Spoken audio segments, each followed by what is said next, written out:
A medical milestone that is giving sight to the blind. Can you believe it? For the first time ever, researchers have used gene therapy to reverse blindness in children and young adults. Scientists treated a group of 6 young people, and the results from 2 landmark studies are in today's New England Journal of Medicine.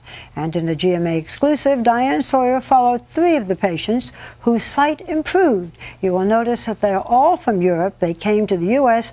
for this cutting-edge therapy. That your father said to you, someday there is going to be a medical miracle and you will be able to see? Since I was a child, he hoped that in America one day maybe there would be a cure for my disease. And now she has real reason to hope. 19-year-old Manuela is among the first in the world to undergo an operation to reverse her blindness. She suffers from an inherited retinal disease called Leber congenital amaurosis, which prevents the retina from processing light. And yet Manuela is not only a college student fluent in 3 languages, she's also an avid skier. We sat down with her in New York with her 29-year-old sister Simona. Just so I have a sense, what can you see of me? I can see a bit your face. I can see that maybe you are blonde and you are dark dressed and nothing more. And whose face would you most like to see clearly? It's my sister's face because she has taken me here, and my family, my friends.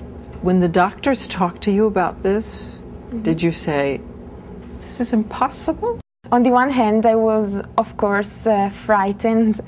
But on the other hand, I said, let's try, and I tried. So what is this surgery?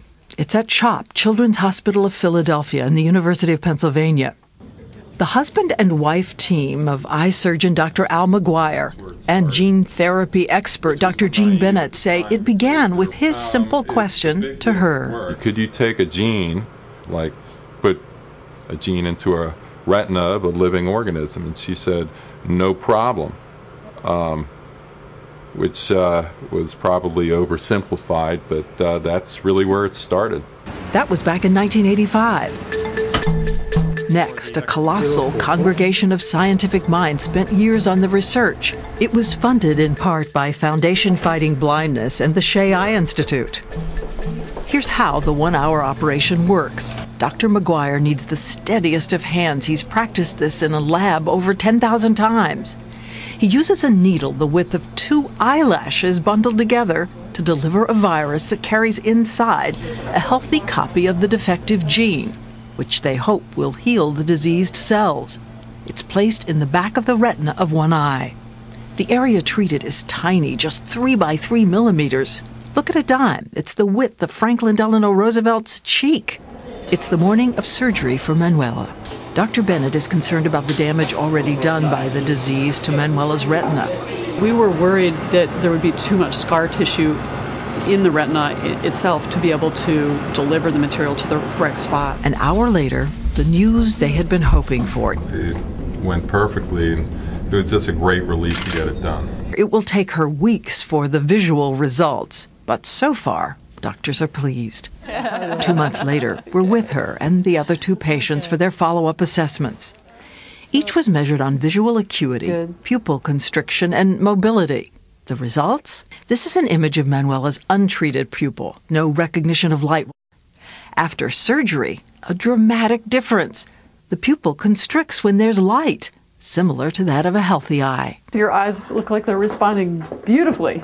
On the mobility course, subjects went from bumping into objects to successful navigation of the course. But the most dramatic result, Manuela could identify 44 letters on an eye chart. Before the surgery, she could only make out the biggest letters on the first few lines. It has brought her one step closer to her dream of reading. I could read more letters. I was very excited.